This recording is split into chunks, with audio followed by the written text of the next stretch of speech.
Matt? Well, Sandra, the battle over this park intensified last week when Texas put up additional razor wire and kicked out federal Border Patrol agents. Texas argues in part that it can just do a better job deterring migrants than the federal government here.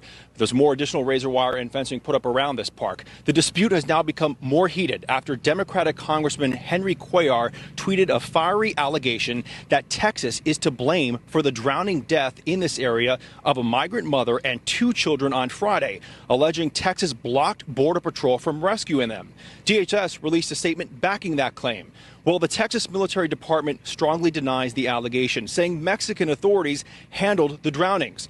But the White House weighed in on the unconfirmed allegation, writing in part, on Friday night, a woman and 2 children drowned near Eagle Pass, and Texas blocked U.S. Border Patrol from attempting to provide emergency assistance. Well, in the newest court filing, the Department of Homeland Security confirms what the Texas military says actually happened. The drownings occurred at 8 p.m., and Mexican authorities handled the incident and didn't even alert the U.S. until 1 hour after the migrants died. DHS, writing in the new filing, Mexican officials also informed Border Patrol that 3 migrants, 1 woman and 2 children, had drowned at approximately 8 p.m. in the same area. Now, aside from those 3 migrants that drowned, DHS claims it was also blocked from assisting in a rescue of 2 other migrants that lived in this area. The Biden administration has warned that Texas has until tomorrow to allow federal agents back into this park. We'll be here throughout the day today and tomorrow. Sandra, we'll keep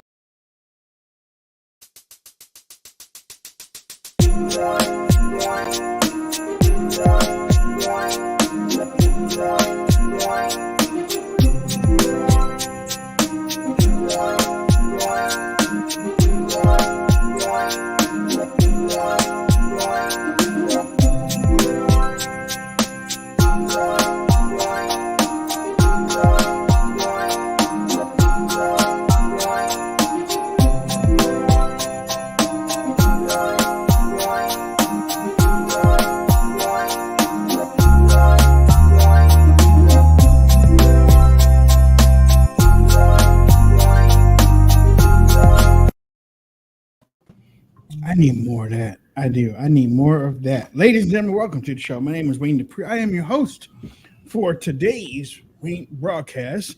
Let me introduce you to the godfather of conservative radio, who that reminds me of the time when we told the guy that the mic was too big, and then is this okay?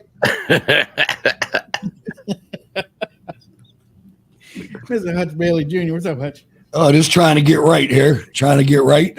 Something just clicked off, and there I'm back. Giddy up.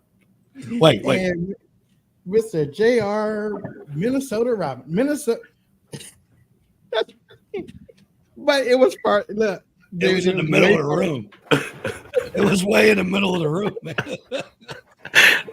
I can only go back so far. I don't know. Me too. I was getting ready to knock stuff over.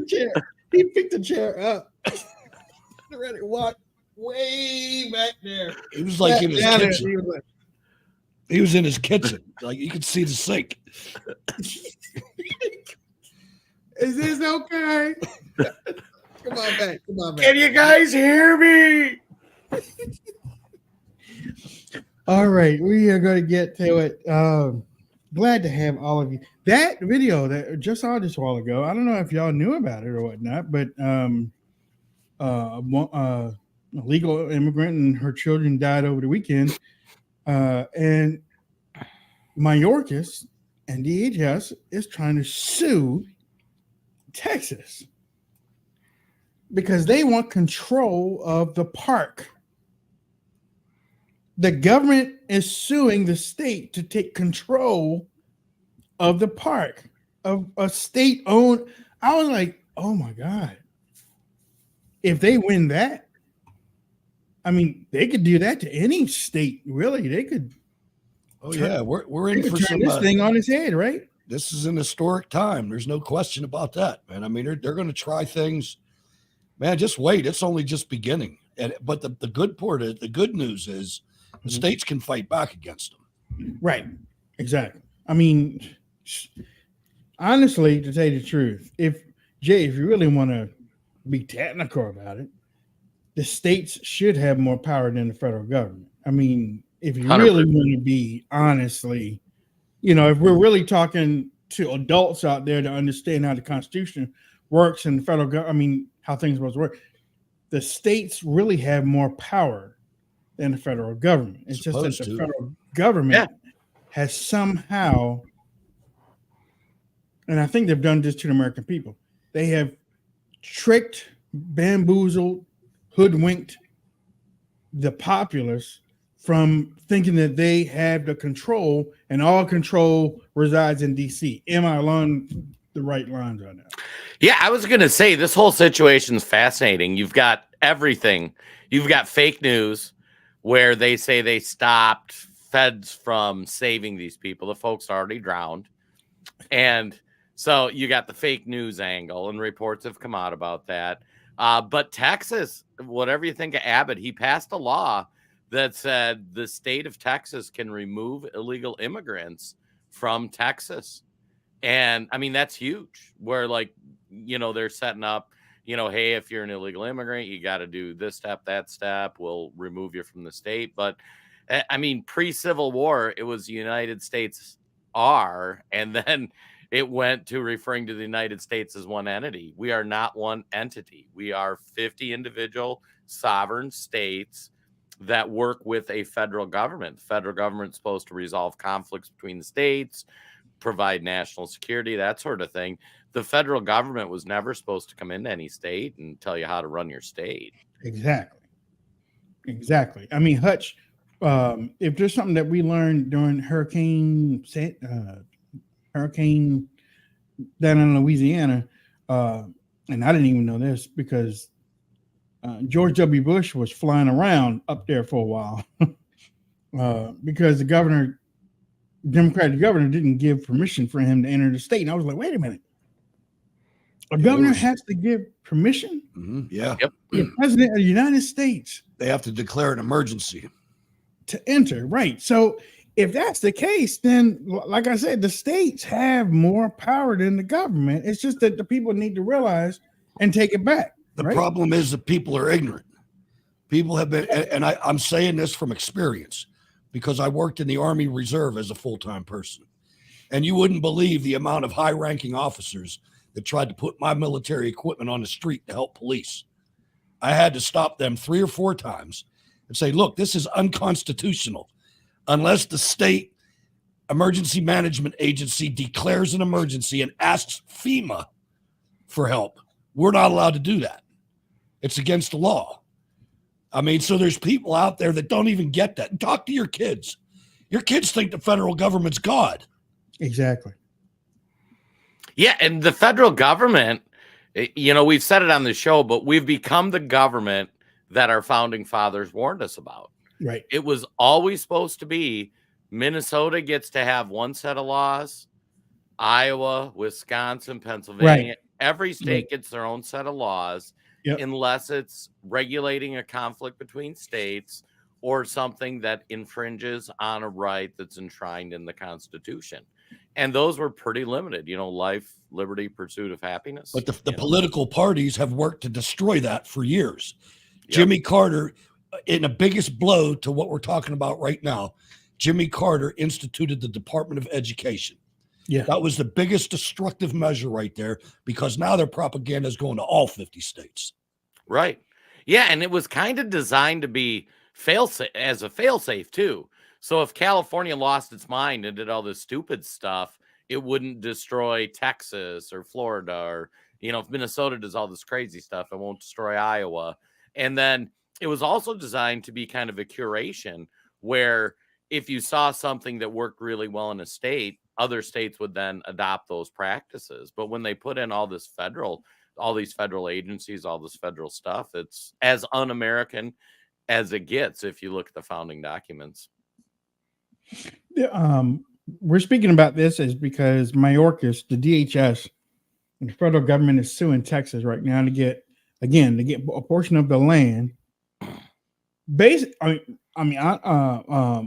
If you look at it with clear eyes, so that they can help illegals come through that portion too. Yep. Because right now Texas isn't allowing illegals to come through this particular area, and some people died. You know, some people I sound like no more.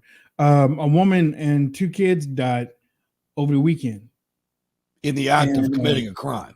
And, Yeah, they drowned crossing the river to enter illegally. I mean, right. It's a tragic thing, but let's call it what it is. Exactly. And I mean, and actually that happens. It probably happens every day. You jump in the river, you take a chance of drowning. Sorry. Exactly. Yep. As a matter of fact, I remember a couple of years ago, they tried to make something out of, it was a father and a little kid that was on the back of their father that was found in the weeds or something. You remember that? Mm-hmm. Both had drowned. And, but somehow, some way, you also have to put this on the parent too. I mean, you know you are doing something that you shouldn't be doing. I mean, and well, you put it on the parent, and then you put it on the people that have been telling them all you have to do is cross this way, and they'll let you in. See, we're seeing it from this side. You don't know what's going on that side. They might be getting pushed into that river at the tip of a bayonet. That's true. That's true too. Well, and the whole purpose for them coming here is whoever it is, whatever theory you want to apply to it, there are people in parts of the world that say, go to the United States, they will give you free stuff. I mean, that's essentially the pitch. So these people are looking around going, well, I'm broke as a joke. This isn't going very well. Life isn't going real well. So you mean if I make my way up to the United States, they're going to put me up and they're going to feed me and all that stuff, which if that's what you want to do, like, let's just have that discussion. And then how are we going to pay for that long term? Because you can only do that so many times. And let's look at, we're having, this is like having a fantasy conversation. Let's look at what's really happening. The government is doing this to destroy the country. Right. No, they're not doing it out of the goodness of their heart. They're not doing it to help these people. They're doing it to dilute our culture and change our way of life. We can't afford this. It's just impossible. I mean, I was thinking about this last night. One of these days, you're going to wake up and McDonald's is going to be out of business. And Burger King's going to be out of business. Places that have been here forever. You can't afford to sell hamburgers at $10 a hamburger. No. People are going to quit buying them. Mm-hmm. Well, and I can't remember which politician said it, but there was a famous quote that I'll butcher, but it was something to the effect of, as soon as voters realize they can vote to give themselves money, like, the system collapses. Because Rush Limbaugh wrote that. Oh, was it Rush that did that? Yeah. And you've got these people that were voting, and some of this stuff is just so funny. I was going down a rabbit hole the other day. I'm like, I wonder what it looks like for these illegal immigrants to get a job, because you have to be a legal immigrant or something. And I tell you what, go down that rabbit hole, folks. Like, there's all sorts of legislation and stuff, but it's not like they show up day one and they can go get a job. So they're coming here with the system set up where they're on the hook for not being able to get a job. So who's going to hire them? Well, employers that are going to not care. All American companies like Home Depot will hire them. Lowe's will hire them. Right. Guaranteed they will. The local roofer will hire them. But here's the thing. They might go to Home Depot and Lowe's, but they're going to hang out there in that parking lot and just roll around. Right. I got some sod to lay. I got a roof to put on. Put this magnetic sticker on the side of your van. Right. Home Depot. How much you pay? I'll pay you. I'll pay you. No habla. They get it all done and everything. Then they drop them back off at Home Depot. Get the money, and they, nope. Shit. Bye. See you later. Oh well. Listen, there's a primary going on. Your boy, I thought that he was going to skip New Hampshire. I guess he's not going to skip New Hampshire. I guess he's going to go up there for a couple of days to show his face. I'm talking about Ron DeSantis. He did CNN allowed him to do a little town hall last night, and because they canceled the debate. Yeah, I was going to say he was going to skip it until the backlash. He's like, yeah, exactly. This is Ron. He's a business consultant to technology companies from Rindge, New Hampshire, who briefly ran for the U.S. Senate as an independent back in 20.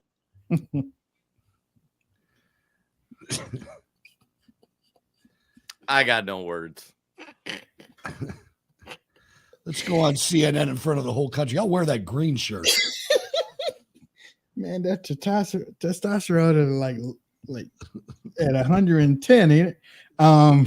2022. He's an undeclared voter who says he's leaning towards supporting Nikki Haley. Jeff, go ahead. Hi. The nation has serious long-term issues to address that will require bipartisan cooperation. How do tactics such as rounding up illegal immigrants and shipping them to Martha's Vineyard bring the nation together to discuss comprehensive immigration reform? Wasn't that little more than a cheap political stunt pandering to one side? Well, Thanks for that, Jeff. you on? Actually, if you think about, you go back to September of 2022, how was the border being treated? It was not a front burner issue. The problems were real, but it wasn't getting the type of scrutiny that it needed. Doing the Martha's Vineyard, and by the way, they said they were a sanctuary jurisdiction. They said all people are welcome, whether they're legal or not.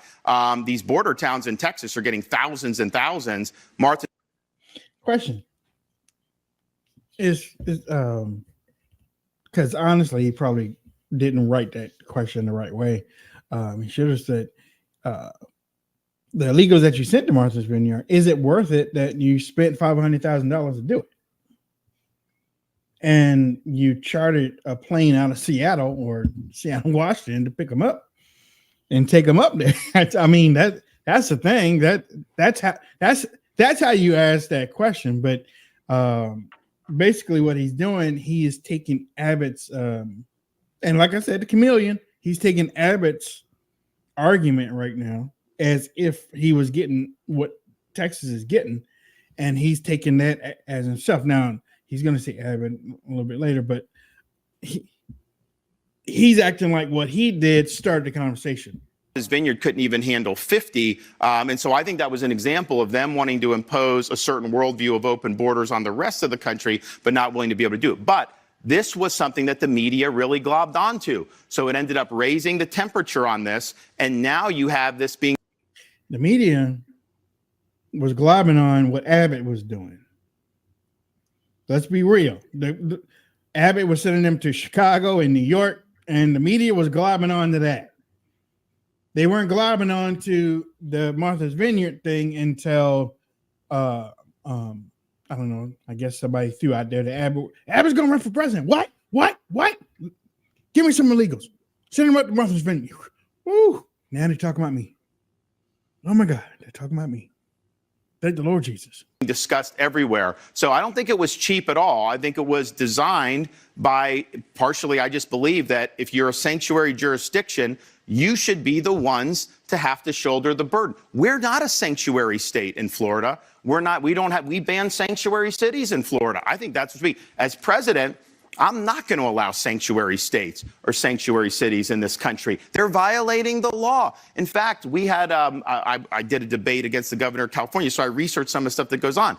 You will have criminal aliens in custody in places like Los Angeles. ICE will have a detainer to say, turn them over, don't release. They will not cooperate with federal immigration authorities. So there was one fellow, multiple deportee, multiple times, big criminal record. They released him, and he murdered the mother of a 3-year-old. All they had to do was give him to immigration authorities, and he would have been deported. So we can't have sanctuary jurisdictions. I think this issue is now a front burner issue, and I think what we did there was part of it. I think what Texas has done with the Manhattan as well. But we've got to solve this, and I'm willing to work with anyone who's willing to solve the problem. Governor DeSantis, over the weekend. See what I'm saying? So much to unpack. I'll tell you, though, I want him to win in New Hampshire. I want DeSantis to win in New Hampshire because Nikki Haley scares the shit out of me. DeSantis doesn't. That's what I was saying. That's what I was saying. She's dangerous. She is dangerous. She is dangerous. And she's got Democrats voting for her in the primary in New Hampshire. But here's the thing, though. Donald Trump had Democrats in 2016 too. Sure, I mean, for a different reason. Right. I thought about that last night. I was like, well, you know what? Democrats crossed over and voted for him in 2016 too, which I think, yeah, and y'all might agree, these never Trumpers, I don't know what y'all feel about it. I don't think we really need the Denver Trumpers. If we get the independents and the Democrats to come over, I really don't think we need Never Trumpers are worthless. I don't want the Never Trumpers. They're not coming over. No. Like, just accept that fact. They're trying to destroy the country, these people.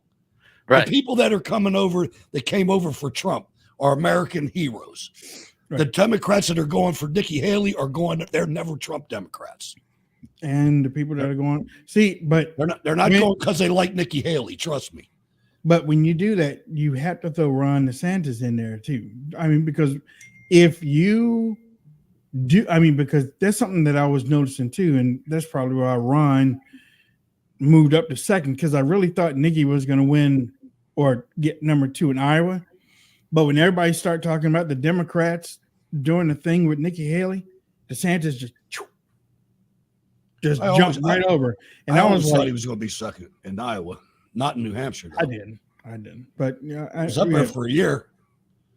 Yeah, I was going to say, I'm still waiting for somebody to break down how many nights he spent in Iowa compared to Florida. He was there like all year, man. He was. I know. And Florida just lost a Republican House seat in their state. Yeah. Laura Loomer was tweeting about that this morning, where it's like, Florida needs some work. Florida needs a governor. It's a pretty big state. Be careful with Vivek, Laura. Oh well, I talked to I had a talk to somebody that has President Trump's ear right before the show, and it's like, don't be angry if somebody wants to go out there and promote President Trump and stuff like that. Doesn't mean that they're gonna get a job, but if that's what they want to do, our side is insufferable sometimes, man. Yeah, I'm going through this trying to get some news for the show today, just in case we run a little light or something, like I always do. Mm-hmm. And VP chants erupt as Vivek Ramaswamy takes stage at Trump's campaign event in New Hampshire. Vivek Stop it, Vice President. It's not going to happen, yo. I think Vivek should have a job in the administration. Secretary of Transportation, like a mile. Guess what? Yeah. But hey, well, the person I was talking to, press secretary. All right, I'm in. I am too. Can you imagine? I mean, he's well versed. Let me break down the Constitution on this. That's an excellent idea. Yeah, it is. Make sure you do a real good job with the security clearance, though. Exactly. But you get him up there, and he will have the media tongue-tied with how he responds to certain things. No, you know what? We're not going to do that because y'all been doing that. It's going to be up there. Like, well, goddamn, yes, that's how you do it. And he can fluff with the best of them. Yeah, but you said on Tuesday. Actually, I didn't. You're taking that out of context. I would watch every press conference. I would Not too. that I don't, but it would be like must-see TV. Give me the popcorn and let's go. There's an old Indian proverb. Yes. I just got that. Yeah. So he's up there. He's up there now in New Hampshire with President Trump campaigning. I don't think Candace made that trip. But Candace is doing the slow exit. Yeah. Well, think how many people are starting to realize that they're out of a job. That the revenue stream's going to dry up real soon. I mean, there's people that tore their whole credibility up for this guy. Unless they join hands with Project Lincoln Project. You never know what these people. I don't know. Those Lincoln Project people, those are some perverted people. I know. Yeah, they're pedos. There's something wrong with them. They're not normal. They're the ones you went to school with. Them guys in the court. One thing too, back to that DeSantis question that the dude asked. I love how they say we need bipartisan support. Folks, at what point have you ever seen the Democrats compromise on anything since the 2016 election? At what point have you seen them present a reasonable, hey, this can work for all of us? They just throw out their offer and then they hold the line until Republicans cave. Like, you're going to see it with the budget stuff. You're going to see it with the border stuff. Yeah, the only time they do it is when it's to our detriment. Like Right, every that's what I congressman mean. was probably for Black Lives Matter. I remember the day after 9/11, they were out there singing on the stairs of the Capitol. And then 3 days later, they're fighting again. Right. You know, it's always, they always band together when it's taking away rights and things like that. Right. And that's something that we haven't seen yet, but you can expect it to happen before August, is some type of event. Of course. You know, as a matter of fact, Biden just passed on, which Supreme Court said that you can't do. He just cleared Student loan. student loans. Yeah. Yep. See, that's the Democrat playbook. They go to pass stuff for student loans. Republicans sue. They get it denied. The next day, Democrats take another executive action. This is like the third time since he's been president that they've taken a bite of the apple at student loan payment. And I mean, what a great marketing campaign for them. But they're already Democrat voters. Right. If they took a student loan out, they're already propagandized. Right. Most of them. Look, I remember one of my co-hosts got that letter that that he didn't have to pay during the pandemic, school loan type of stuff. I was like, so you're gonna throw that back at him, ain't you? He was like, no. Like, no. I was like, oh, okay. And see that, and that's why I take a double look at some of these things that our side boycotts and takes a certain stand for, like the Bud Light thing. UFC and Kid Rock were right on board at the beginning, and then all of a sudden, same way with the NFL. NFL's all for it too. Business is business, I mean, so if there's one thing about Dr. Martin Luther King that I really admired, was that boycott of the bus system, because I didn't know that that boycott lasted for almost a year. I didn't know it lasted that long. I just thought it was a short amount of time. You have people walking. You have people. What's that thing called when you drive in people's cars and stuff? Jitney. No, like if me and Jay were to drive in carpool. Yeah. They were carpooling. They were using each other's as taxis, and but it was damn near a year. It's like, damn, I didn't know it was that long. But they were all on one accord. It was 100%. We can't get 100% on our side for anything. We can't. That we need. Huh? Go ahead. I was going to say that's part of the weakness of the right position is we're kind of live and let live. Do your stuff if it doesn't impact me. And the left is collectivist, and it's centralized power and centralize that. But so for us, it's like, hey, don't do that. They stop doing it and like, okay, let's move on with life. But the left, it's their religion. They just clamp onto it. And then, I mean, look at equity or racism or LGBTQIA, any of the stuff. They just clamp on, and they're like a dog with a bone. They just won't give up. It's sad to watch. It really is, especially the voters that just keep going along with it. I mean, I've never seen a group of people that votes for stuff that's against them. It's like you look at these voters and you talk to them and they don't support the stuff they're voting for. Right. It's madness. Yeah, like all the young people. And it won't change. All the young people voting for all this long-term debt and long-term expenses. It's like, I'm a 20-year-old. I want the government to take out another $1 trillion in debt. It's like, you realize, like, I'm old.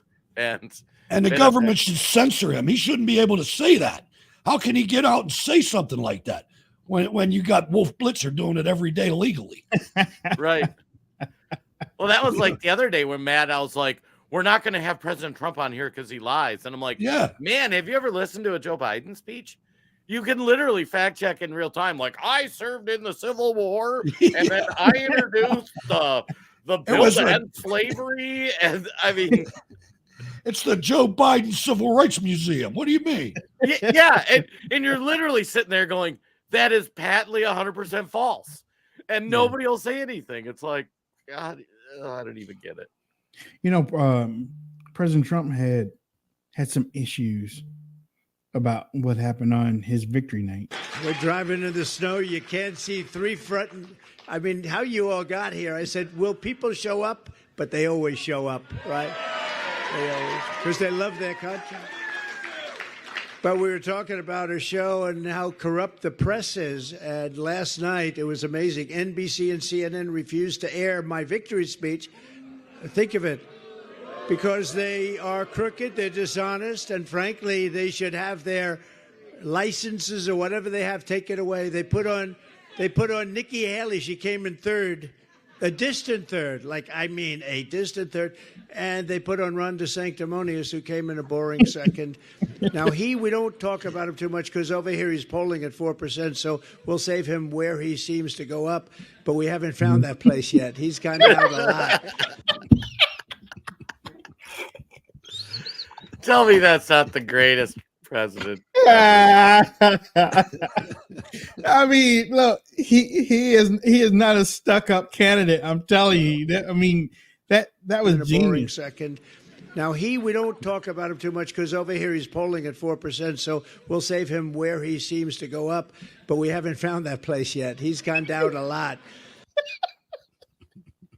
Oh my God, he's a card. What a maroon. What's her name? Kamala Harris is on The View today. Oh my God, that is so painful. I meant to get the video the other day where she basically called President Trump an existential threat to America. She said it on TV. As a matter of fact, I think I think it was right after his victory, or it was the day of his victory, but it said that he was an existential threat. I was like, wow, y'all gonna, that's the cards that you're playing. You want to do that, right? Okay, all right. Ted Cruz came out yesterday, and the day after, So courageous, that guy. That is the day after, and said, "Oh, that's right. I'll endorse him." I was like, "Yeah, you were probably waiting to see who was going to come out on top." yes. You know, that's how, right, Jay? Oh, He's probably waiting. 100%. It was funny. I was sitting there and I'm on the Ted Cruz email list, and all of a sudden I get a text, "We're endorsing President Trump." And I'm like, dude, you're like a day too late, you Right. know? Right. And it had the donation link right on the bottom. For him. For him. Yeah, for him. See, I'm endorsing you guys. So see me a donation. Yeah, and like I say, Ted Cruz, I like Ted Cruz. I actually listen to his podcast when he does legal analysis and stuff. Because the dude's he was a Supreme Court clerk. I mean, he knows the legal stuff. But from a politics standpoint, dude, endorse Trump. You should have done it the day he declared. They gave him a nickname back in 2016. You remember the Marvel movies, the comics, the X-Men Wolverine? Oh yeah. When he started growing his beard, and they call him Twitter called him Fat Wolverine because of the thing. I was like, oh man, that's great. But Kamala Harris, she is on The View. I have a couple of cuts from that. I haven't seen it, but I do kind of know what this is about.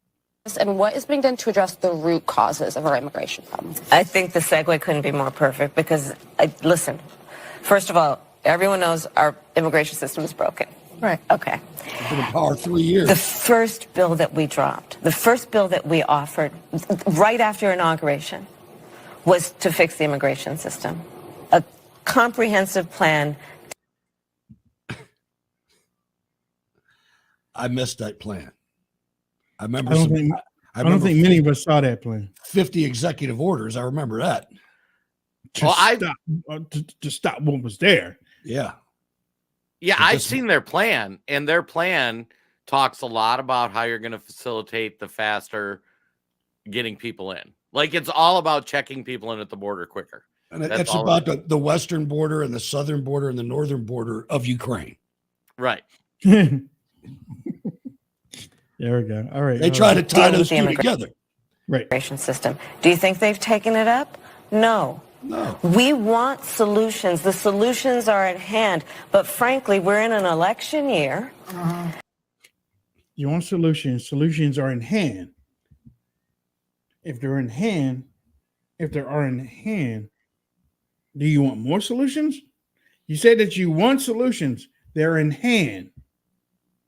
And now that we're in an election year, no, you should have done something 3 years ago. It wasn't after you stole to get in there and you cut off everything, you destroyed everything that was in place.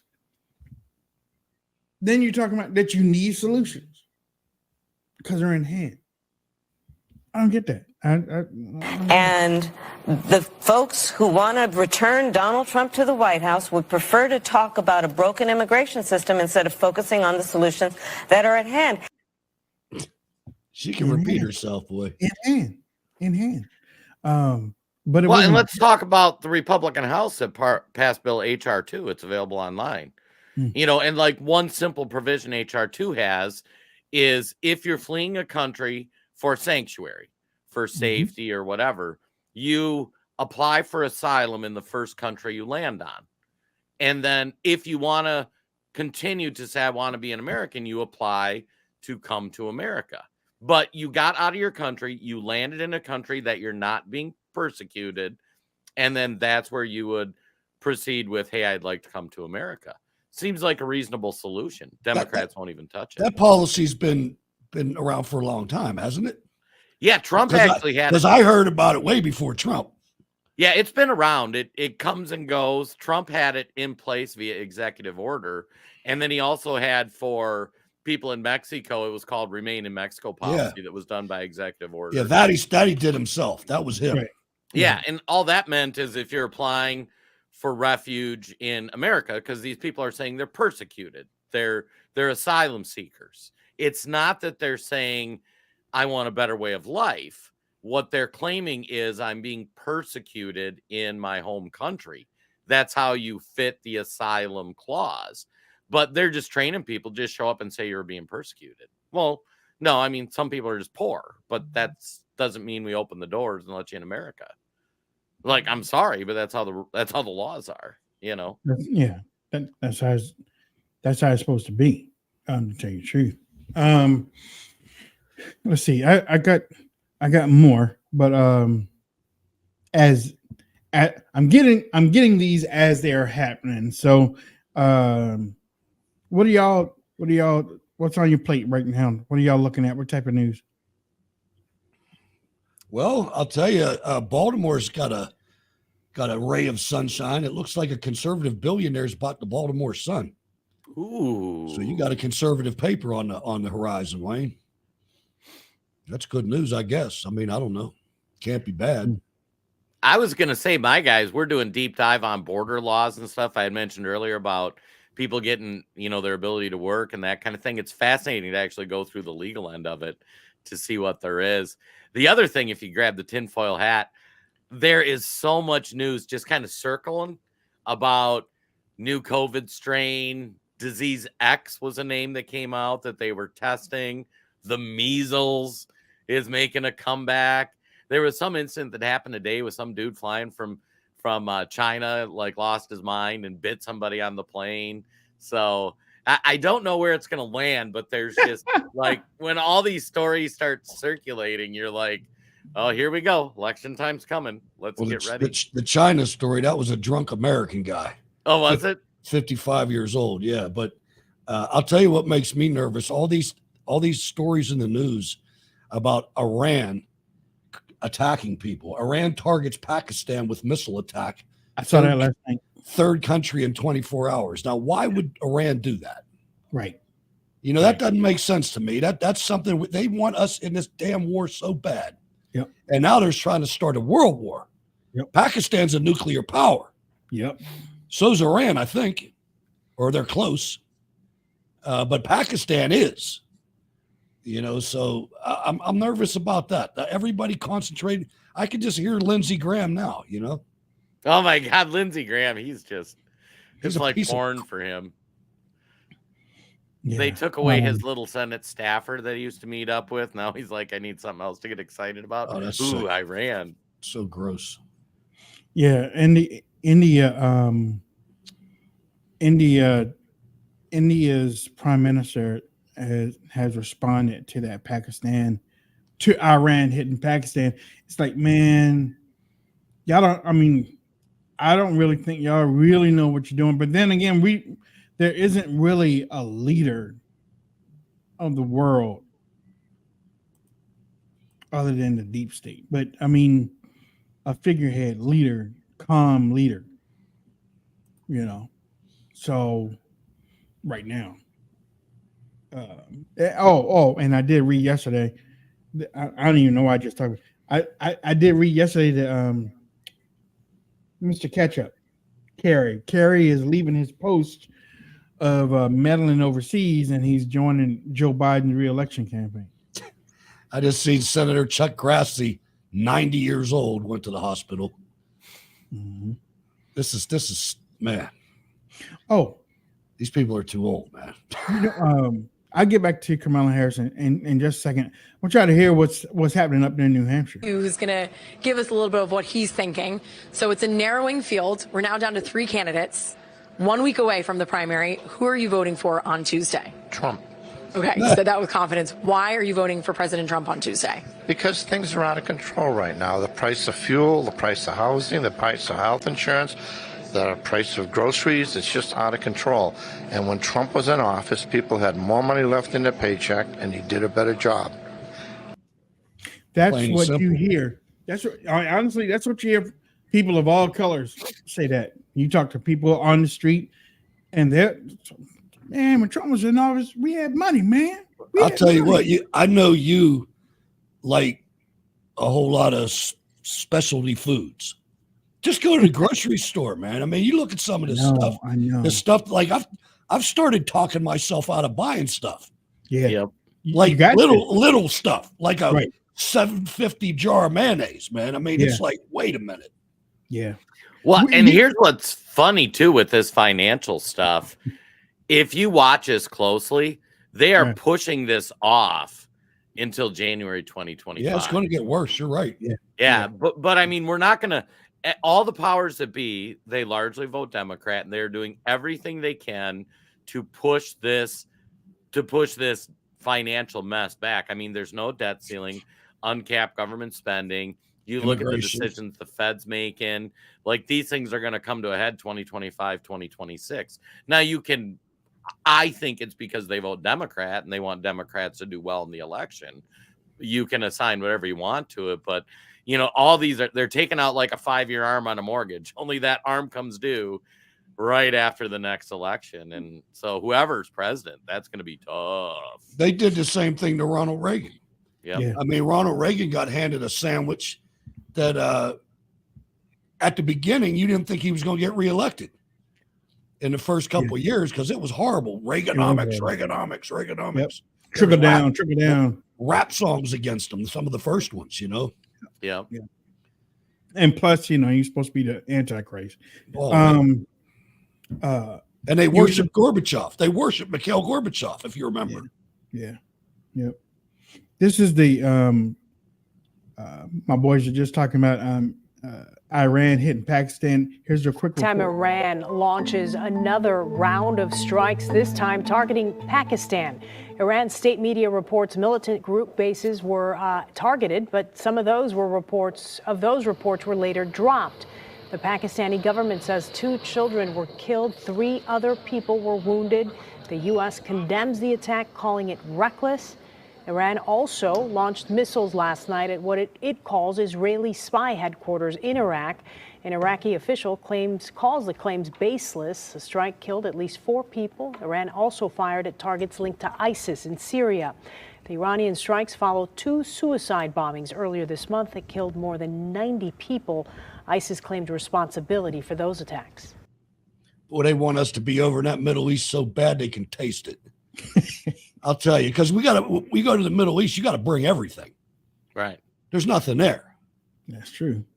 That is true. Well, it's been my whole life. You know, I'm a little younger than you guys, but, you know, growing up, it's like, hey, look, we're going to go. It goes way back. It goes way back, believe me. I know. It's just crazy. You know, not only is this Iran going after everything, the White House just made the Houthis. Is that what their name? Yeah. The Houthis. They've just redesignated. Now I don't know who took the designation off. Biden. But Biden. Okay, so so now if he took it off, now he's putting it back on that they're terrorists. Mm-hmm. Yes. You know, and what is happening in the Red Sea, we really haven't been talking about that lately. But we have been, ladies and gentlemen, we have been monitoring it because that's a lot of stuff that's going on in the Red Sea. Hey, welcome back. So developing this afternoon with the world's main trade route engulfed in conflict, we could start seeing gas prices start to rise. Over 2 months, Iran-backed Houthi rebels in Yemen have been attacking container ships in the Red Sea. Now, oil tankers, along with commercial ships, are avoiding this area. They're taking a much longer route that adds days to the journey. And as a result, we are already seeing higher oil prices. If energy prices spike, so could prices at the pump. We use about 100 million barrels of oil every single day, and that will certainly have an effect on price. So checking gas prices in the metro, the current average is $2.96. Okay, so I have another report for the Red Sea, which was only done a couple hours ago, but there's a whole lot of news that isn't being shown to y'all, especially from our media. The media's not talking. I don't really think our media is really talking anything about the Red Sea. You heard what she just said she lied about the oil prices. But the truth is the Red Sea attacks are throwing supply chains into chaos, and U.S. oil exports appear to be benefiting from them. You know, so I think I got to look into this a little more. I didn't know we were going to broach this, but I'm pretty sure that the majority of the material that goes through the Red Sea is from China going to Europe.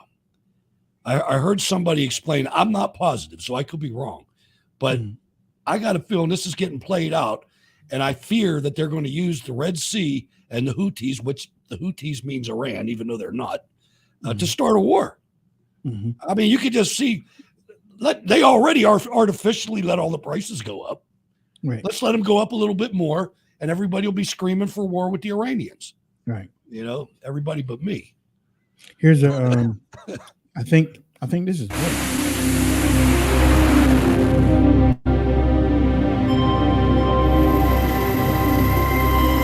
This is,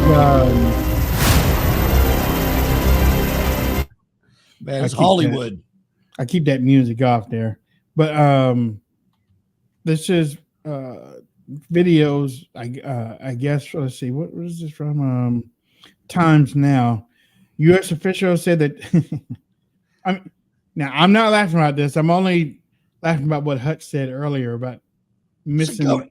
It's a government project, man. I mean, this is a commercial. Hutch said, "You don't have 2 missing SEALs from the right, right." You know, it's just like, you know, that Joe Biden's days are numbered, right? Because the story came out, and I'm gonna analyze the story a little different than everybody else. They planted cocaine on Hunter's holster. You know what I mean? He's through, right? And you know where it came from. Yeah. What did he do? Snort it off his pistol? Yeah. How about those court documents that came out yesterday?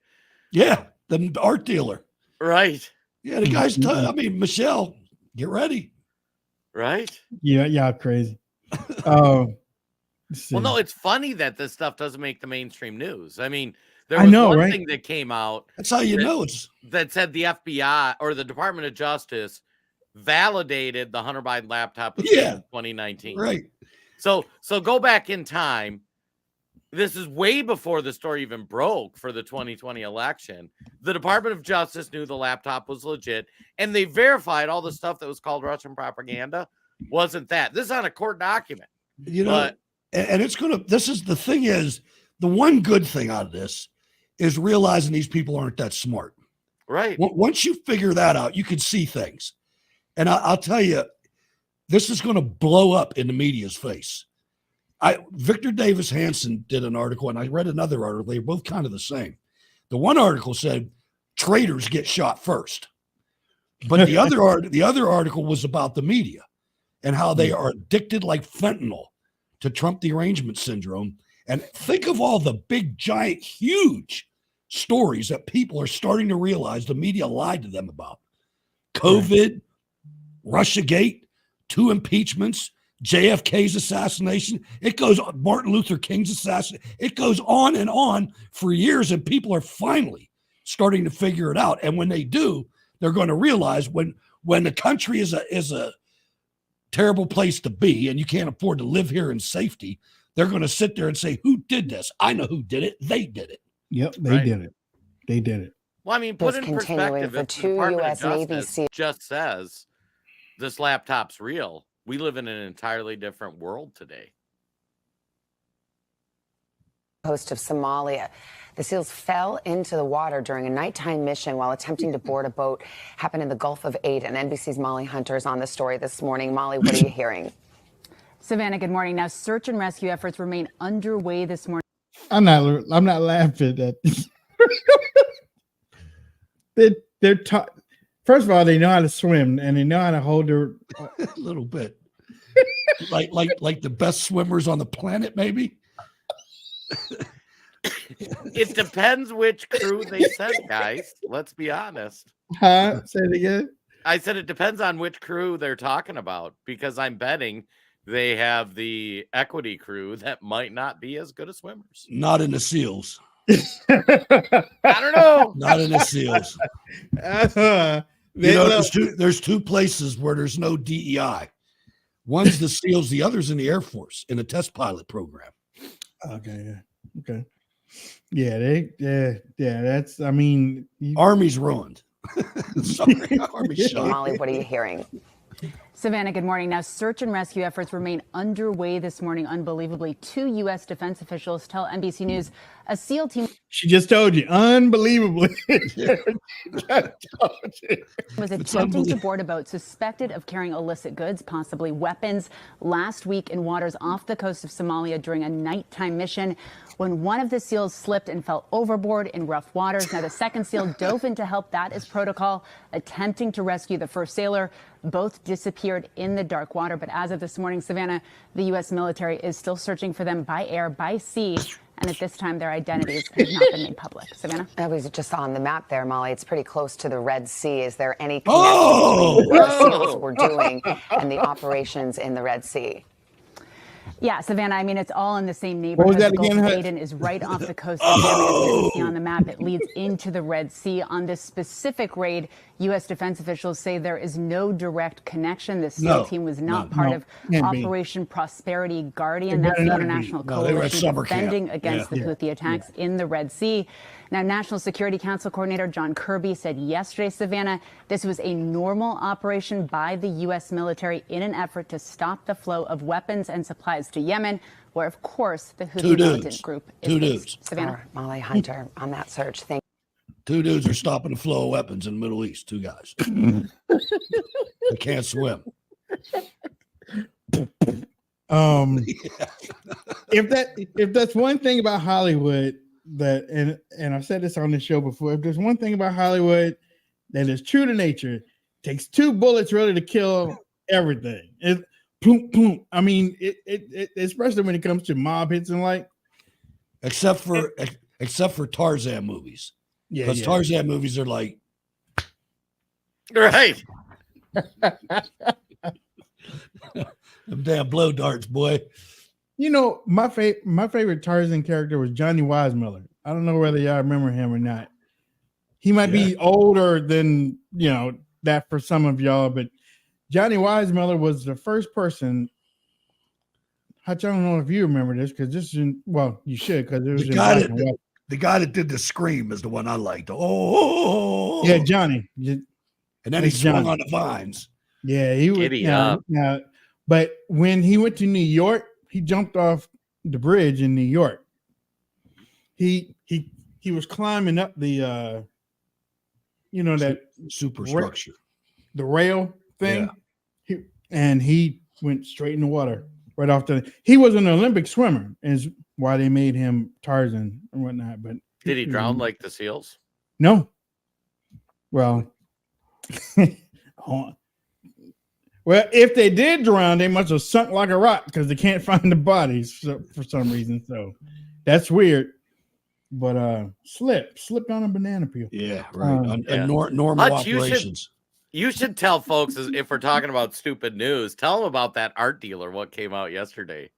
That was I don't know. See, that doesn't really interest me, so I don't have too many details. Something about the art dealer said that Hunter Biden wanted to know the identities of the people that were buying his art. But that's about as far as I got, Jason. You're going to have to pick it up from there. I was going to say, so relatively confirmed, take it all with a grain of salt. It was court documents. Hunter Biden asked for the name of all the people buying his artwork, which, by the way, there's never been any like Hunter painting stuff. And they were all big money Democrat donors. And then it was also confirmed that Joe Biden called those donors. They got a call from the president, but we didn't talk about the art transaction that you did with my son. Like, they're saying this with a straight face. So first, the absurdity that Hunter Biden is a painter that can paint pictures worth millions of dollars. And then it all coincidentally gets bought by big Democrat donors. And then they get a call from Joe Biden, but it's not about the artwork. We're just calling to chat. And then, but the media will be like, oh, but did you see that like China stayed at Trump's properties? It's like, on one hand, you have a man with a legitimate business and resorts and all this stuff, and they're combing through the records of anybody that ever stayed at any of his properties. On the other hand, you got this guy who's never done anything, and all of a sudden, like, he's a multi-million-dollar painter. And that doesn't strike anybody as odd.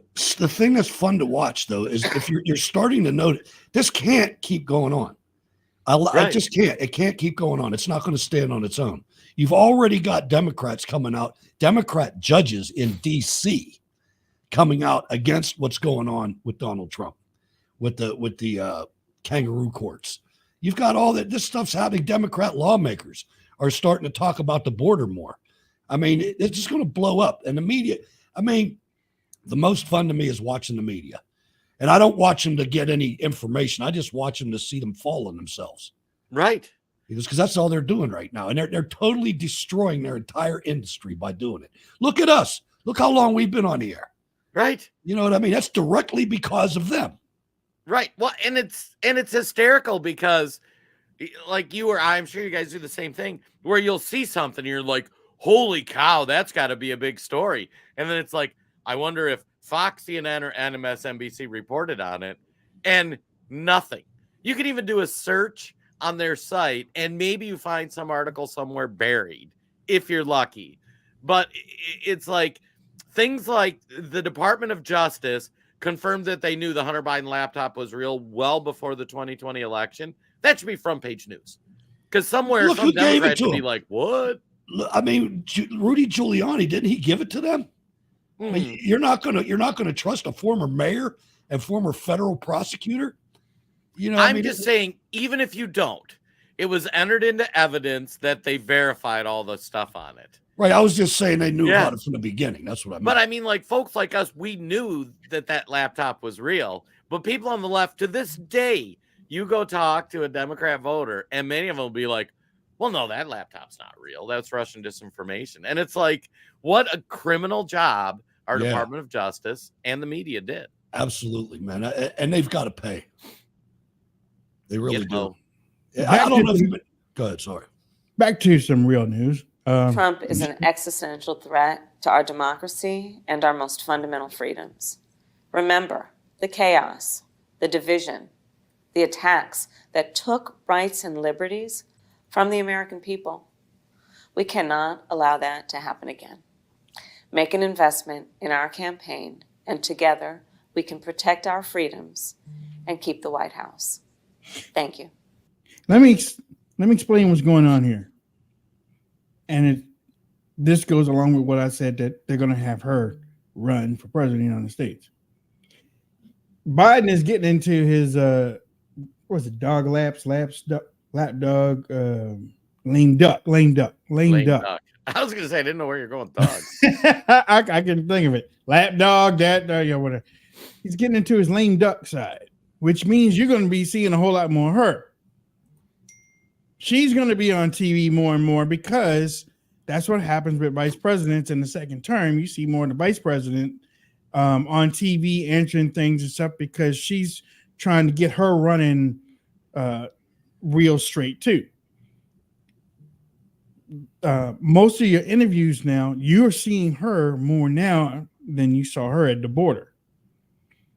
When Joe is removed, which he will be, you would have seen her, because she will be more accessible to the media, and people will be, the media will be more used to her, giving her softball questions and different things like that. And this is her message. I was looking just a while ago for this video. She said this about 20, 30 times. Don't take her off the screen yet, though, because I just saw a comment by Michelle W. that I was thinking to get ready to say. She's not aging very well. I was looking at her worry lines on she looks she looks Malaysian or something. Yeah. I mean, she does. She looks like she's getting that Michael Jackson treatment. She got some kind of look going on there. I don't know what it is. It's new. Yeah, she's losing her hair. Right? I got to say, too, Wayne, before we get too far into this election season, you got to go back and find that clip that time we were talking about who would be running, because you are the only person in the media in conservative spheres that has pegged Kamala Harris.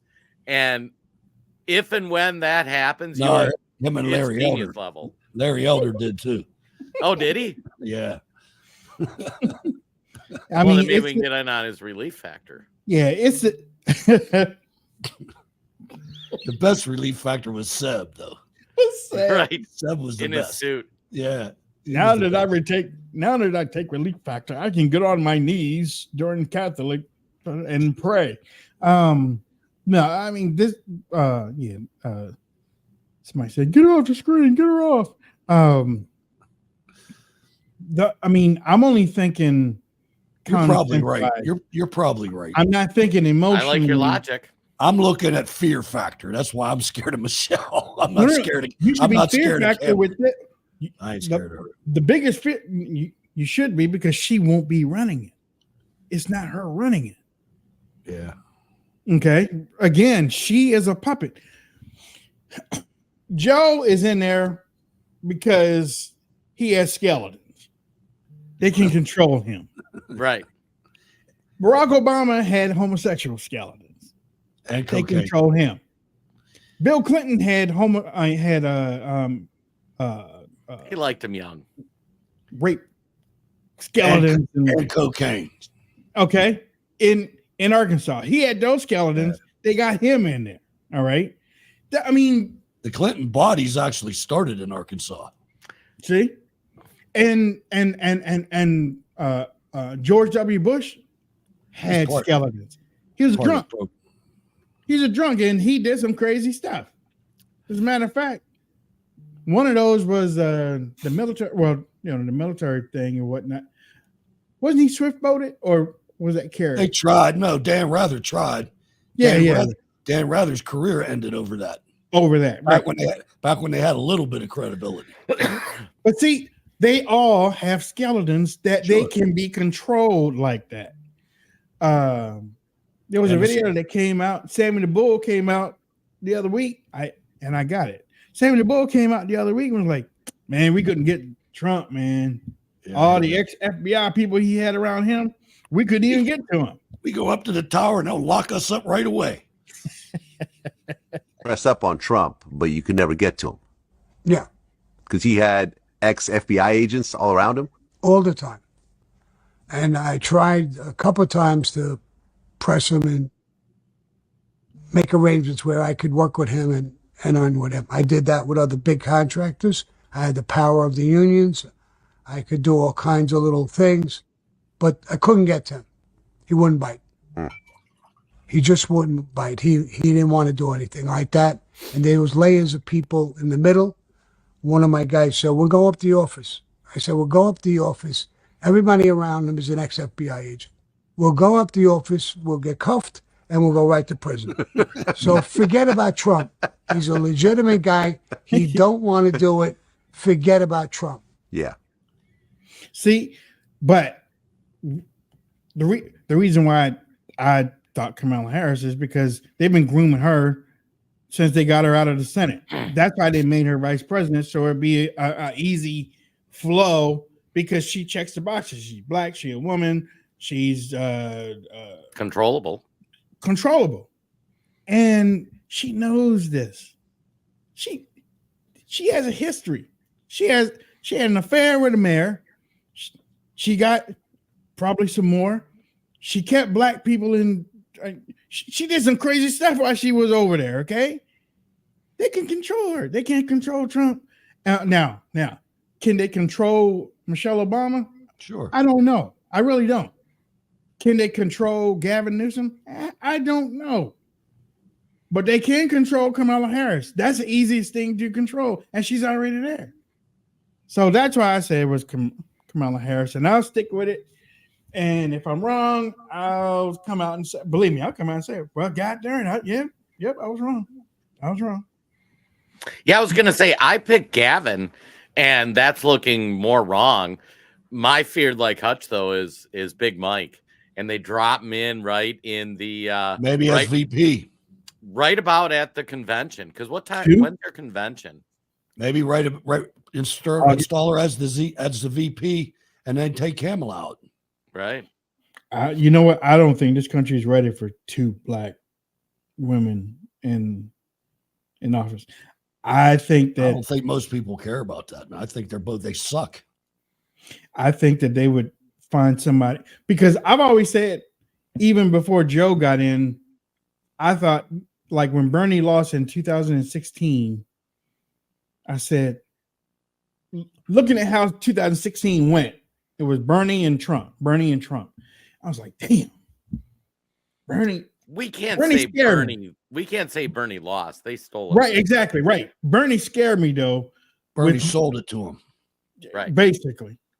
And his wife got in trouble for that college thing. Destroying the college. Yeah, destroying the college. And the FBI let her off the hook. But coincidental, huh?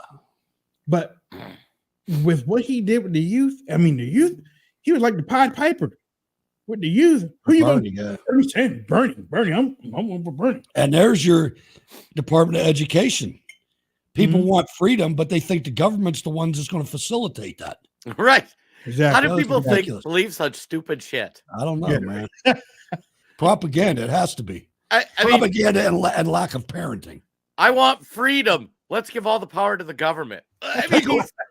Turn in your guns so we can be free. Right. Police should be the only ones that have guns. Right. By the way, the freaking police are illegal immigrants in Los Angeles. Right. Yes, and they have guns. Yeah. But you know what, too? I going back to the Bernie Sanders thing, I was like, okay, Bernie didn't get in. And in 2020, he's going to be 4 years older. But if they run a young Latino, good-looking male with Bernie Sanders' social type of thing. Exactly. I thought about Castro, but I was like, if they run him with and Bernie Sanders come behind him and run up, you might see your first Latino president on the from the Democratic side with the socialist type of stuff, and they've been getting worse. They've been getting worse in the communist side. They've been getting more communist. Expect one to come out, a younger We should have done a better Bernie job at screening them in immigration, man. We really should have. Yep. We let these commies and these jihadists in, and it's going to be hard to get them out. Well, right, because they sell such a great story. Exactly. I mean, do you want to buy the conservative story of, here's the thing, we're going to give you the opportunity to go work hard and make something of yourself. It might work or it might not, but you're going to be free to do what you want to do. Or do you want to buy the communist, what they're selling, which is, we will provide for you and you should get the same thing the rich people get. And the part they don't tell you is we're taking everybody's stuff first. Right. And then we'll pass it out. Yes. How we want to. Yeah. And there's not going to be any more middle class. Right. You're either going to be like everybody else and be happy, or you're going to be part of the government. One of the two. Because the government and corporations are the same now. And then these people that don't want to work and do the crappy jobs or whatever, they don't understand. In that scenario, as you evolve into communism, somebody's got to go pick the corn. Somebody's got to go pick up the garbage. Somebody's got to go. And they just pick people to do and that. If you look at the first Thanksgiving message from Colonel Bradford in the early founding of the country, when they had a collective system. They had a ship came over, and I don't know how many people there were, 100 or something. And they came over and they had a collective system. Everybody worked on the farm. Everybody got equal amount of everything, no matter what you did. And pretty soon the guys that were doing all the work didn't want to work anymore because the rest of the people weren't doing anything and they weren't getting anything more for all the work they were doing. So they almost starved to death. So they changed it up and said, everybody, you can do whatever you want. And if you're the farmer, you can sell the food. If you want to make clothes, you make clothes. You want to build huts or houses, you build houses. And they saved themselves that way. But one, if you notice too, the communists never let's go take a country that's rough. There's plenty of countries in rough shape. Let's make this economic system work. And then let's try to take it somewhere prosperous. I mean, think of California, one of the most prosperous nations. What a shame. Or states in the nation 20, 30 years ago. And then let's go in and let's institute all these communist policies, socialist policies, whatever you want to call it. And now it's a shithole and nobody wants to live there and people are Every leaving. city's like that. Every city's like that. And it's like you took one of the most prosperous capitalist states we had. You know, taxes weren't that bad and it was amazing. Best and natural resources in the world. Yeah. Mm-hmm. And now it's like nobody wants to go there. It's like, well, the weather's nice. So Mexico's the same way. Right. Yeah. Mexico has some of the most beautiful natural resources, blue oceans, blue seas, and the government destroyed it. Right. So now they want to come here and destroy us. But this time it'll work. Yeah. Even though it's never worked. Although I got to say, too, for Bernie, we can't bring up Bernie without me saying it's one of the biggest missed opportunities of our lifetime. And Bernie's a schmuck. He has horrible ideas and he's a communist. But he was that opportunity on the left where they could have saw the corruption. He could have been the left's Trump because like Trump's woke us up to all the corruption. The left needs Fetterman. Yeah, John Fetterman, he might be that guy that just wakes people up. Like, hey, you realize all these Democrats. That's the Democrats I remember, like him. Right. I agree that every Democrat was like him back in the day. Yeah. Something happened. Like who, Bernie? No, Fetterman. Fetterman. New Fetterman. all the Democrats supported Israel and supported our border being closed. Yeah. This garbage stuff is new, man. Yeah. Right. Yeah. Well, you also have a whole lot of new real millionaires in Congress too. So yeah, that's true. That's how that. But like Nancy Pelosi, she should be in prison, man. Where is she? I don't know, but she's not in prison, and that's where she should be. Right. Because of January 6th, man. Seriously. Oh, yeah, 100%. There's more evidence coming out about that, too. What? About Pelosi's involvement in January 6th setup. Yeah. Yeah, I saw something about that, too. So with this,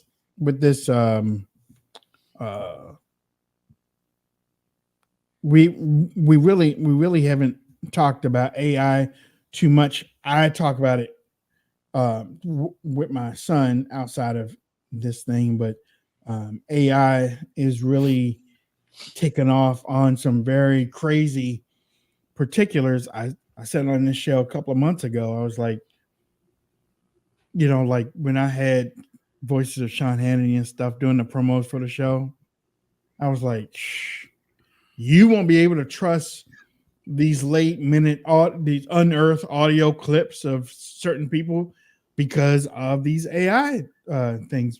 And all you have to do is upload a minute or a minute and a half of somebody's speech.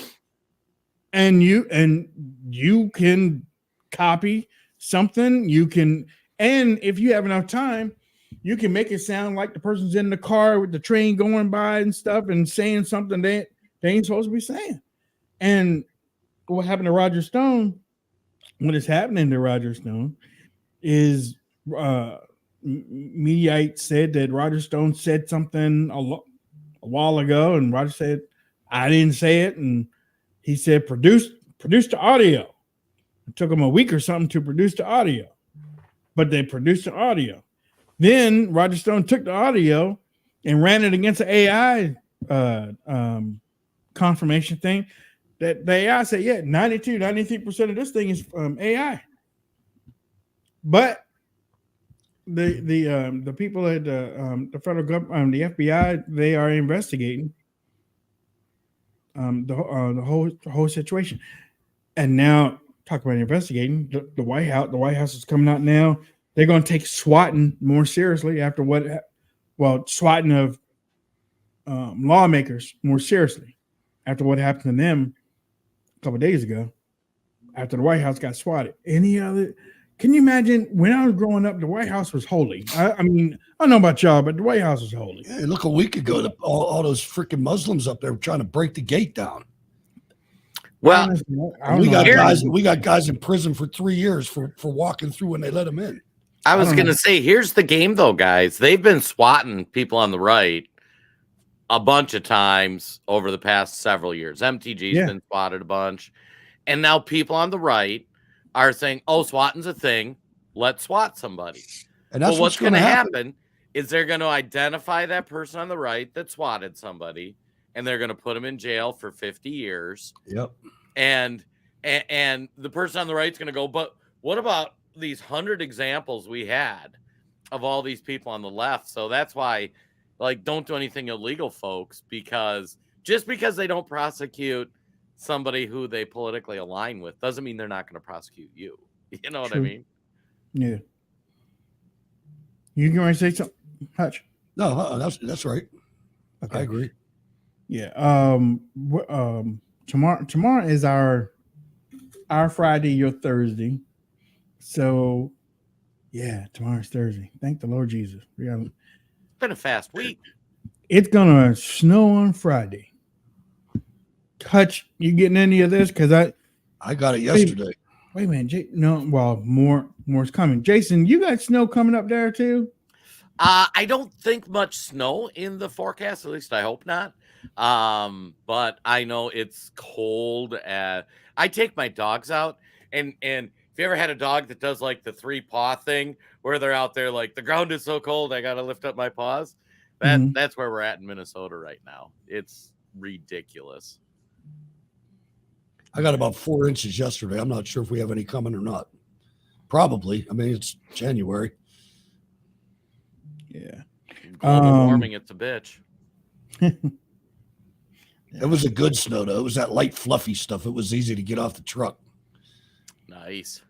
I got to say, this year's been great. We've only got a couple inches of snow, and I usually just break out my backpack leaf blower. Don't even have to shovel or fire up the snowblower, which... That's the kind of snow. It was a little too much for that, but you could blow it. Oh, yeah. Pro tip for those folks, if you haven't tried it, use your leaf blower. Oh, and then it's just super clean. If you don't have a leaf blower, use your shop vac. Just put the hose in the other end. Yeah. Yeah. Are you close to Duluth? It's about 2.5 hours north. It's right on. They're right on Lake Superior, so they always get really weird weather. Why are they getting blasted? No, probably. I'm looking at.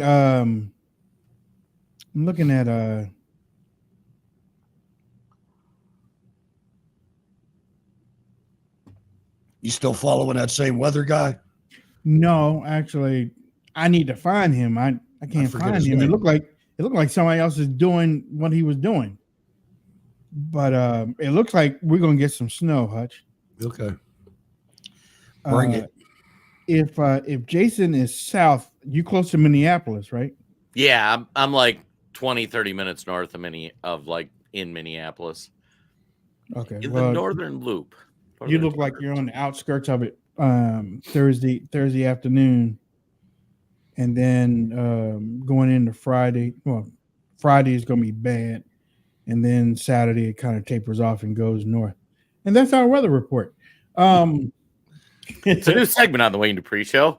We're getting ready. If Trump loses the election, it's like we're going to start. We're going to do a movie review. We're going to do food. We're going to do. I might even push it back to the Serenity Candle. There you go. I might even push it back to the GOP convention. If they start some crap at the GOP convention, that's I'm WKRP. Oh, there it is. Boom. Ryan Hall. Hall. Amber. Thank you, Amber. That's the guy. Is he still around, Amber? I think he is. I think I tuned into him one time, but I forgot his name. Yeah, Winter Storm. If y'all have never seen Ryan Hall on YouTube, y'all need to subscribe to him. Click the notification because I think he's one of the best meteorologists out there. Yeah, be ready for way too much information. There's a lot of information. You got to scroll toward the end to really get what you really want, I guess. Because he's going to tell you stuff you didn't even know were out there. Right. He got layers on that map over top of other layers. It's crazy. Yeah. He's cool though.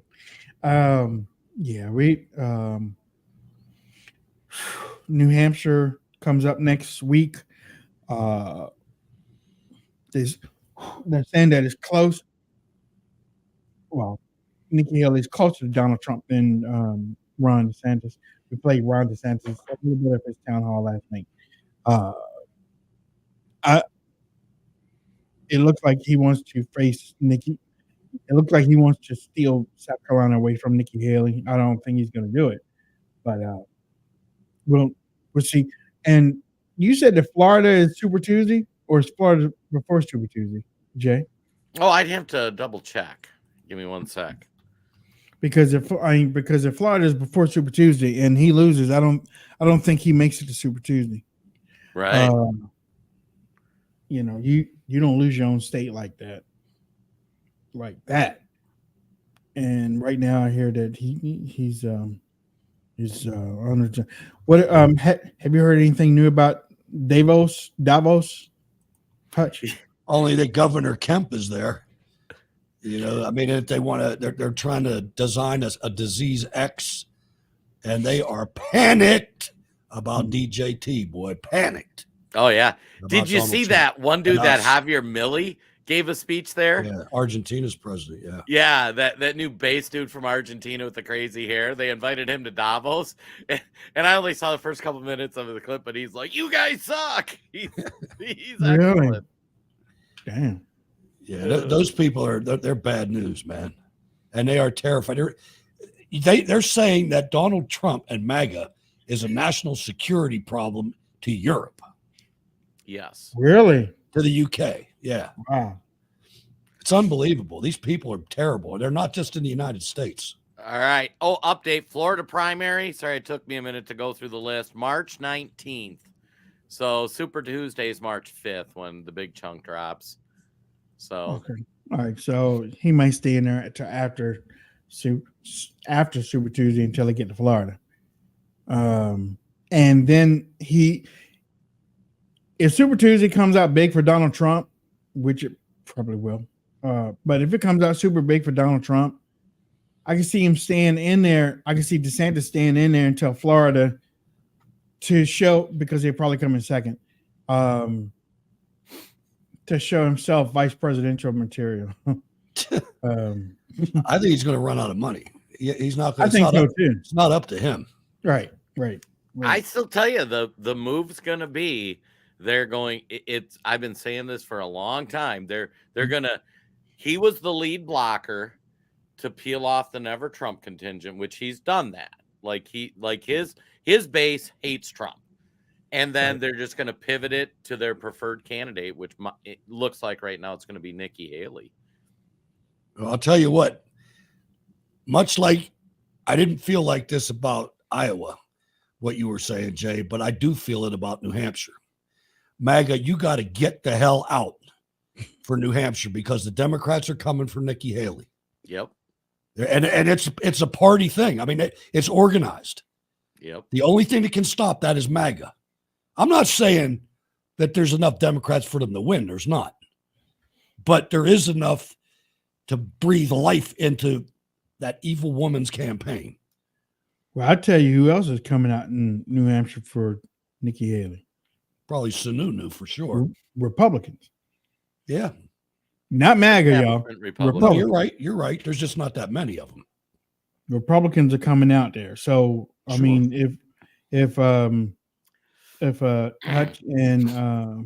and JR are right, and they're which you listen to them in MAGA coming out, you got old school Republicans up there. So watch out for them. I'll tell you, just something to close on this. We started with Ross Perot. We came into with some other candidates. Ladies and gentlemen of the audience, this is our last shot. This is it right here. This is for all the marbles. If we don't win this time, they will dismantle us. Mark my words. Trust me. If we don't win with Donald J. Trump, everybody's got to be on. If we don't have the numbers to win, then shame on us. But I think we do, and we better show up.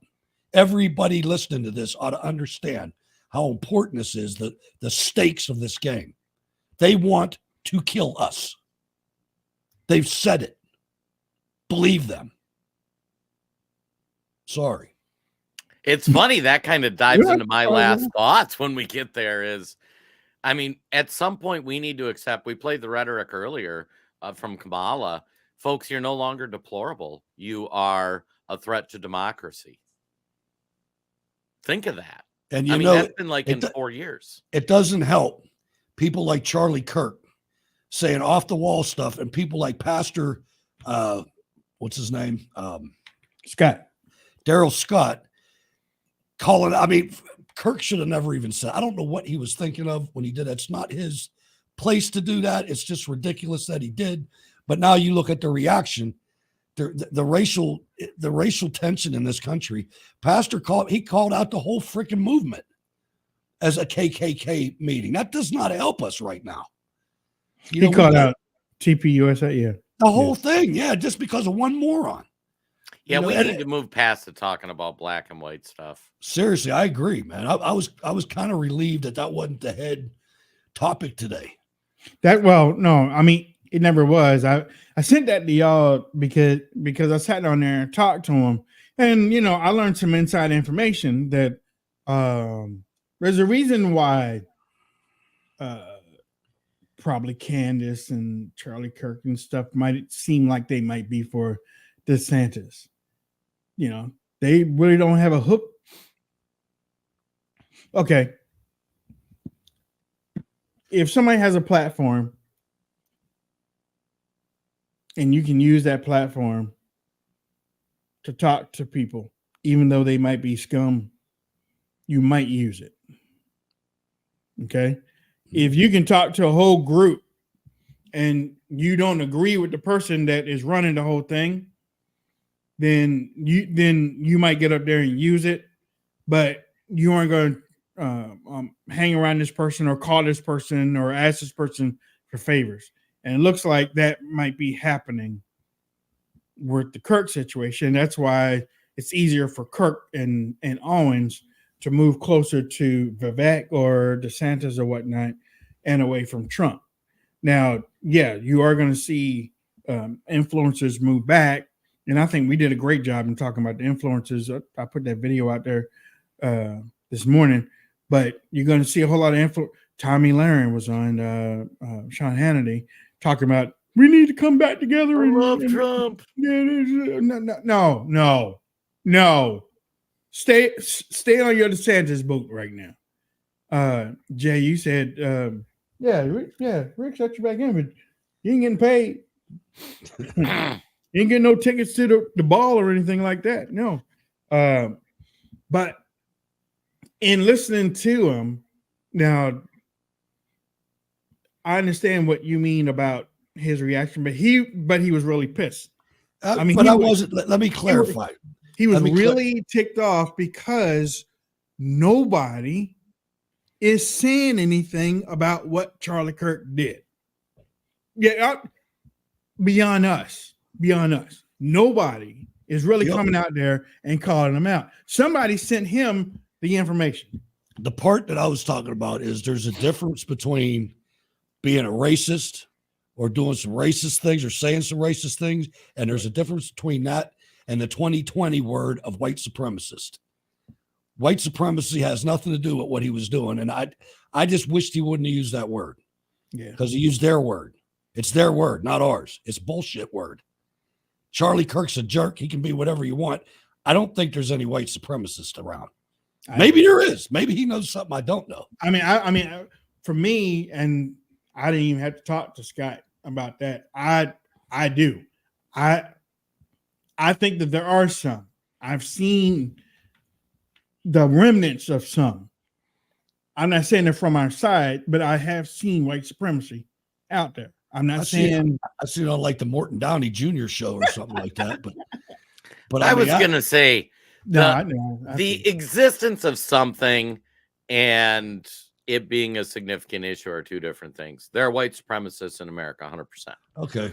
We have 350 million people, or whatever the number is. Yeah, every ethnicity, black every ethnicity in this country, there's supremacists. Okay, right? Yeah, yeah. You can go find a Korean guy that thinks a Korean should be running the country. Exactly. And I mean, I got to say, Asians not sound bad. Some of those are the most racist people ever. Like where they want their community and their culture, and they think their culture. Don't bring nobody in here. It's right. Us.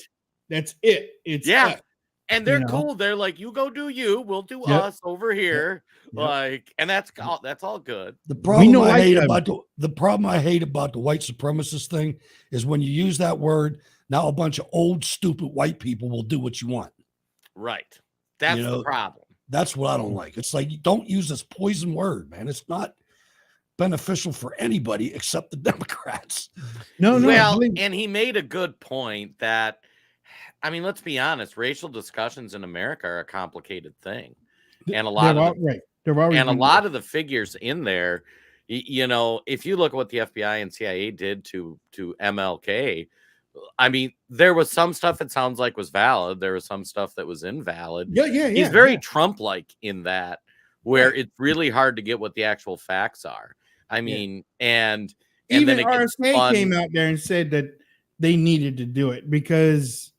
And you know, and I trust RFK because some of those phone calls weren't from crazy people; they're from racist people that were. I mean, and you know what? And I also think that some of those phone calls about killing his family, killing his wife, came from the FBI. Sure, correct. You know, but you know, and when we were on the phone, he was rattling off a lot of things, a lot of certain things that has happened that Charlie Kirk seemed like he just jumps on those subjects about black topics, just jumps on them, boom, boom, boom, and nobody asks, and actually nobody even brings those things up like he does with the anger that he does. You know, it's like, okay, I was stunned. Yeah. I really was, man. I couldn't, especially when there's so much he can talk about. You know what I mean? Like, let's go pick on the MLK story. Give me a break. It's like you weren't even here, dude. Right. You know, I was for some of it. My city burned down. Yeah. You know, we had a curfew, 7:00 in the evening curfew. Yeah. The army was in the streets. Anybody that's lived through the Trump era knows that if you look at anything that happened 20, 30, 50, 100 years ago, it is going to be filtered information. And so it's really hard to say definitively what anything is. You know what I mean? I mean, weapons of mass destruction. Turns out those weren't real, Yeah. But there's a textbook that says it is. Yeah. Man, what? And the video of him coming out, well, we found out we were wrong. Right. And well, and that's what I And he mean. laughs when he says it. Well, we were wrong.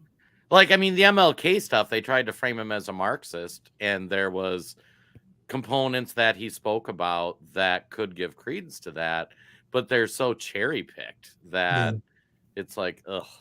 And the communist thing, I watched so many documentaries and certain things and listened to some of those leaders that were with him.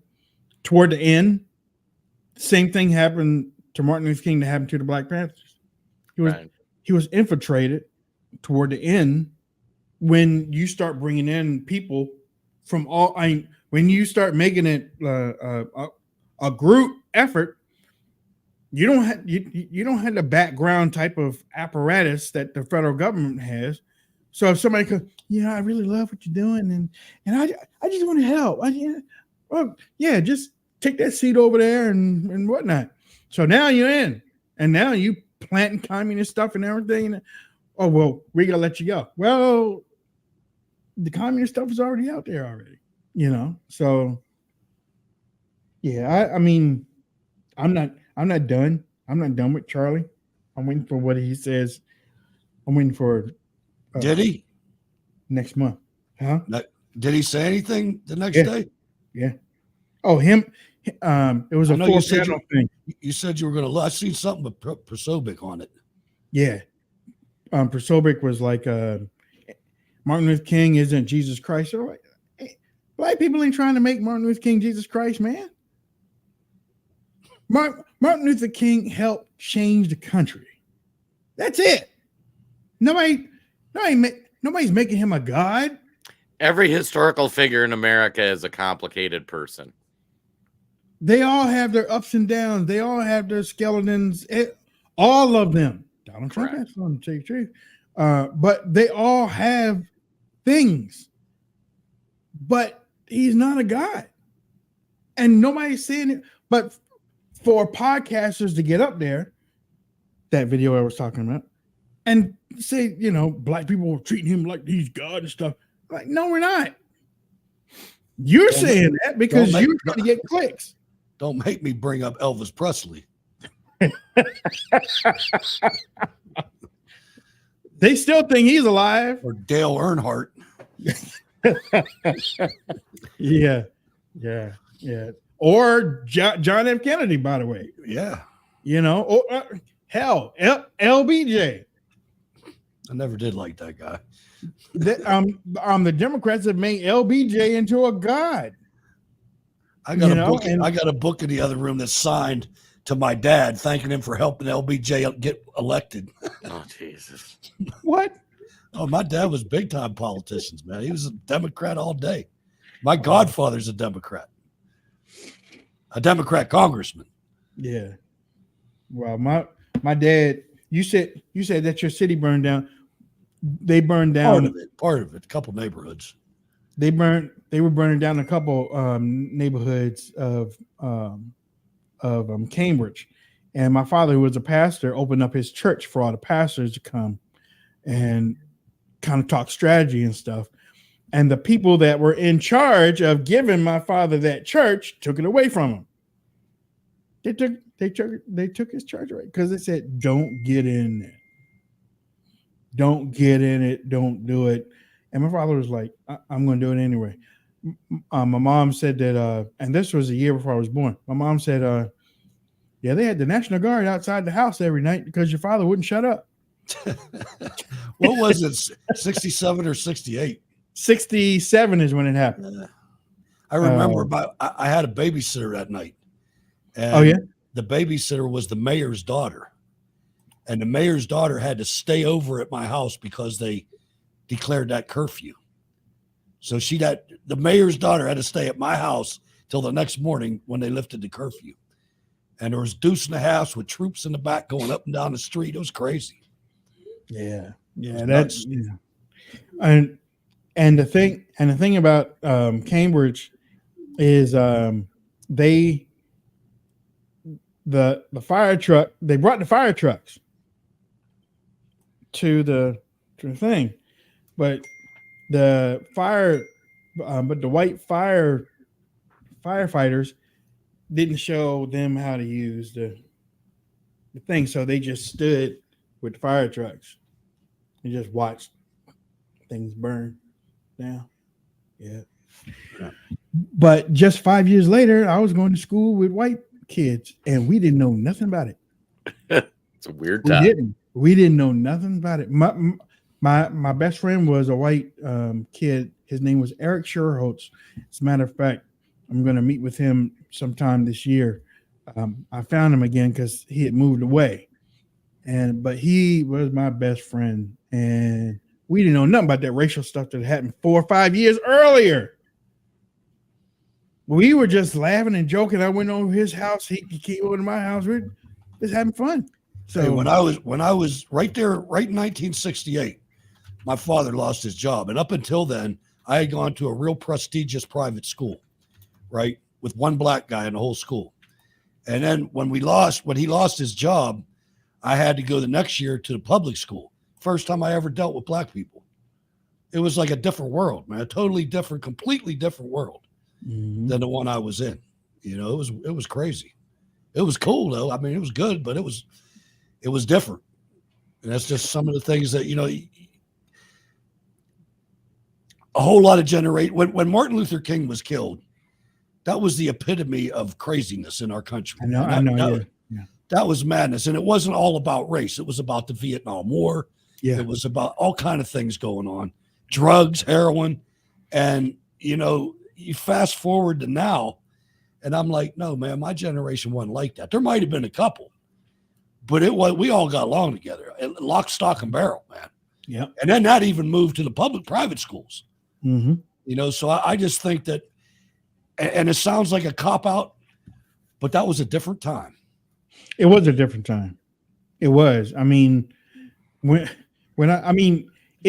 even looked different back then. I mean, if you look at where we are right now and where it was back then, it looked different.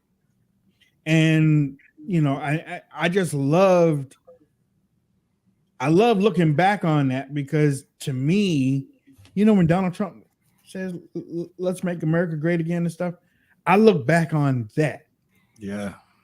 And I think even though gas prices were high and all that stuff and everything, I still think that was better than where we are right now. Let me give you a quick analogy. I know we're out of time, but you look at you go down any interstate anywhere, any state, it doesn't matter. Everything looks the same. It's all McDonald's, Burger King, Kentucky Fried Chicken. It was never like that before. It used to be Pat and Mary's Clam House, right? Joe's Diner, you know, things like that. I miss that part. Yeah, and we knew who were at the gas stations and stuff. And the cops. They came out to do your gas while you sat in the car. We got to get ready to go. Want to thank everybody for tuning in. Sorry about that nostalgia thing. Jason, give me some last thoughts real quick. Well, hey, folks, thanks for tuning in. Share, like, comment, and share the show as always. I'm going to give everybody an assignment for those who are on the X platform. Simon Atiba, who is actually a White House correspondent for today's News Africa in Washington. For those who remember, he was the black guy that was always in the press conference that was screaming and would get kicked out. Great follow on Twitter. He did an amazing thread breaking down when Nikki Haley referred to a two-party race. And his premise is it's a two-party race between her and DeSantis. Yeah. I retweeted it earlier, but if you haven't read that, go read that. And it's going to be like this crazy. Over to you. Yep, we're in silly season, that's for sure. Keep an eye on the media. Keep an eye on them. We'll see you tomorrow, folks. Yeah, I mean, honestly, I really thought that was a gangster move for her to do that. I mean, it would only piss off little Hitler, but you know, he probably put on his uppity shoes. Simon, he maintained she's talking about DeSantis and Haley because the deep state's going to take out Trump. No, Oh, okay. Well, I saw it as Trump because she was like, I ain't debating unless Trump is on stage. That's I'm saying read his thread. It's like some interesting thoughts. All right. See you tomorrow.